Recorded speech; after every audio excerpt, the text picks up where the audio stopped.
होळी तर आपण सगळेच साजरे करतो, पण होलिका ही कोण होती तुम्हाला माहितीये का? माहिती नसेल तर आज पुराणातली गोष्ट तुमच्यासोबत शेअर करणार आहे, त्यामुळे व्हिडिओ स्किप न करता शेवटपर्यंत बघा.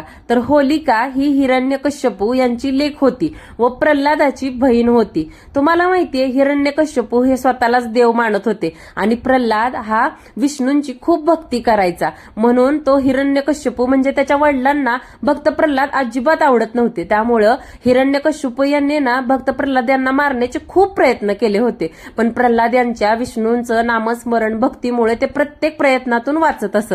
पण होलिका ही भक्त प्रल्हादांची बहीण होती आणि तिला एक वर प्राप्त झाला होता, तो म्हणजे ती अग्नीत पडल्यानंतर किंवा अग्नीत बसल्यानंतर ती कधीच दहन होणार नाही. परंतु हा वर कसा होता की ती एकटी जर कधी अग्नीत पडली तर दहन होणार नाही.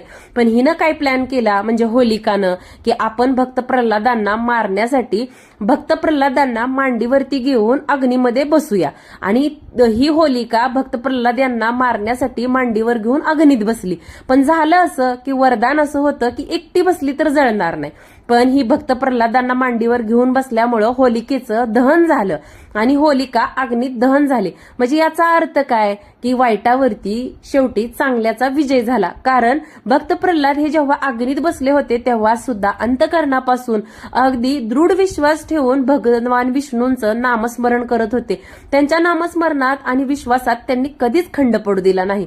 म्हणून आपल्या भारतीय संस्कृतीमध्ये ही होळी म्हणजे होलिका साजरी केली जाते, कारण वाईटावरती विजय व्हावा. म्हणजे आपल्यामध्ये माणूस म्हणून सुद्धा बघा दंभ, ताटा, द्वेष, मत्सर असे कितीतरी छोटे मोठे मीपणा असे अवगुण असतात आणि या अवगुणांचंच या होलिकेमध्ये दहन करायचं असतं. होळीच्या सर्वांना माझ्याकडून खूप साऱ्या शुभेच्छा. व्हिडिओच्या सुरुवातीला तुम्ही पाहिलं असेल की थोडंसं होळीला लागणारं साहित्य घेऊन आले होते, मात्र गौरी आणायच्या राहिल्या होत्या. मग ते गौरी आणायला चालले होते म्हणून त्यांच्या जवळ ना गाईला थोडासा पुरणाचा नैवेद्य दिला.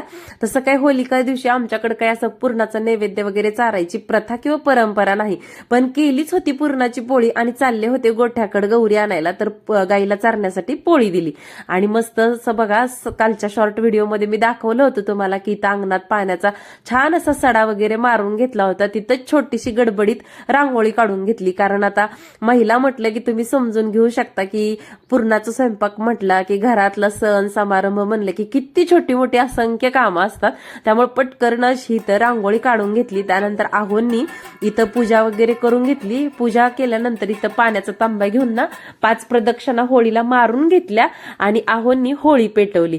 होळी पेटवल्यानंतर सुद्धा ही शेजारची मी मुलं बोलवली होती, कारण बघा कोणताही सण समारंभ असू द्या भरपूर अशी लेकरं असल्याशिवाय तो सण असल्यासारखा वाटतच नाही. आणि बघा खेडेगावातली होळी कोणाकोणाला आठवते मला कमेंट करून सांगायचंय बरं का.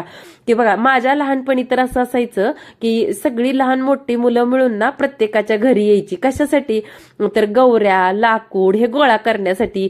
मग बरेच जण खेडेगावात काय करतात की मुलं गौऱ्या मागायला आल्या तर गौऱ्या असतील तर गौऱ्या देतात, लाकडं फोडलेली असतील तर फोडलेली लाकडं देतात, काही जण बघा खोडक्या देतात. आता खोडक्या कोणाकोणाला माहितीत मला कमेंट करून सांगा बरं का, मी सांगते तरी तुम्हाला. पण खोडक्या म्हणजे ऊस पेटवल्यानंतर जे छोटे छोटे ऊसाचे तुकडे जळलेले राहतात ना, तर खेडेगावात अजून पण चूल पेटवण्यासाठी ना त्या खोडक्या गोळा करून आणल्या जातात.